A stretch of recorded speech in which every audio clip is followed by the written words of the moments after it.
and Kirkpatrick had 2 active domestic violence protective orders. This is the Dollar Tree behind me, and then this is the field where that shooting happened, so not that far away. I'm going to step behind the camera and show you some of this damage. Now, strong winds blew this tree down right here. It fell on the roof right here. It's tarped right now, but we're going to take a walk.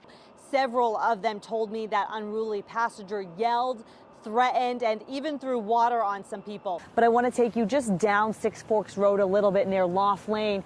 You can see that silver car in the distance. Officers were focused on that car. Those witnesses saying a man just walked into the store and started shooting without saying anything. See this massive tree behind me? I'm going to step out of the way so you can take this all in. If you give me 1 minute, I'm actually going to take the camera off of this tripod so we can take a walk around and I can show you how massive this is. I just got off the phone with the Nash County Chief Deputy, and he tells me 29-year-old Terrell Miles is still on the run. He pressed the gas instead of the brake and went right through that apartment. And his mom telling me he spent the night walking through the woods. A Wake County Sheriff's deputy shot and killed that pit bull. I'm inside a home that has some of that damage. I'm going to step behind the camera and show you what this room upstairs looks like.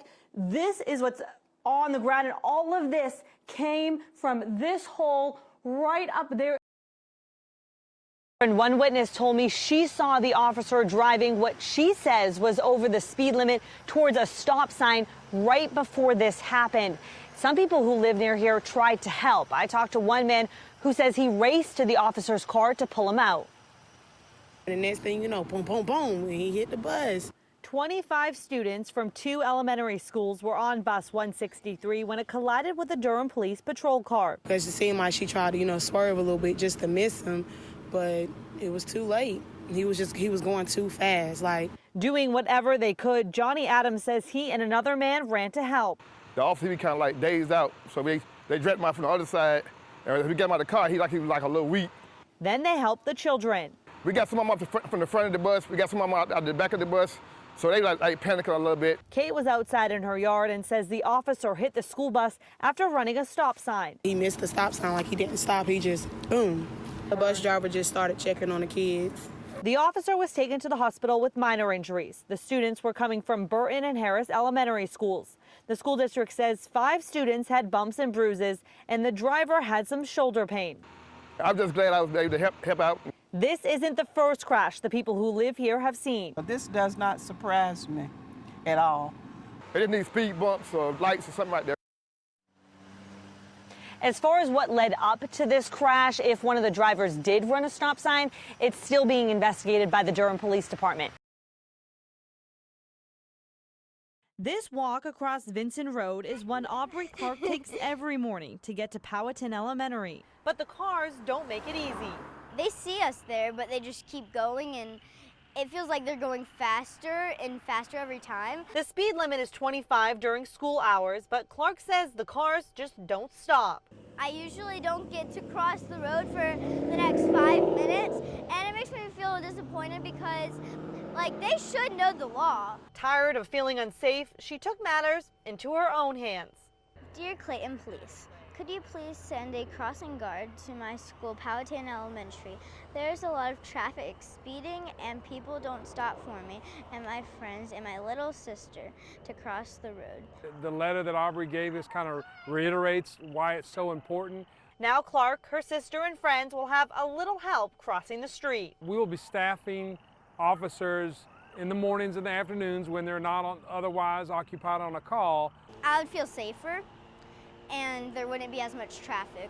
All thanks to this 8-year-old who wanted to see something change. In Clayton, Rosalia Fodera, WRAL News. 819. There are 819 names on this quilt. Names that tell a story of life and death. My son's name is Edward Young, and he was killed 2017 at the Durham Red Roof Inn. Brenda Young's son sits here, forever written on this quilt. He is just one of over 800 victims of violent crimes in Durham since 1994. Every time that somebody passes away, I cry like it's my child all over again. Zion Person is here, The 9-year-old boy was hit and killed by a stray bullet in August, much like the young girl who inspired the artist back in 1994. A 2-year-old girl lost her life after being hit by a stray bullet in a Durham public housing development. The shoe is about the size that the little girl would have worn at the time of her death. The last square, 17-year-old Xavion Tucker, who was shot and killed on October 29th. I just closed the board every time because I want it to be done. And we got over 800 bodies down here murdered. They got to stop. People ain't dealing with that. I'm not. 819 people that all have a story. In Durham, Rosalia Fodera, WRAL News.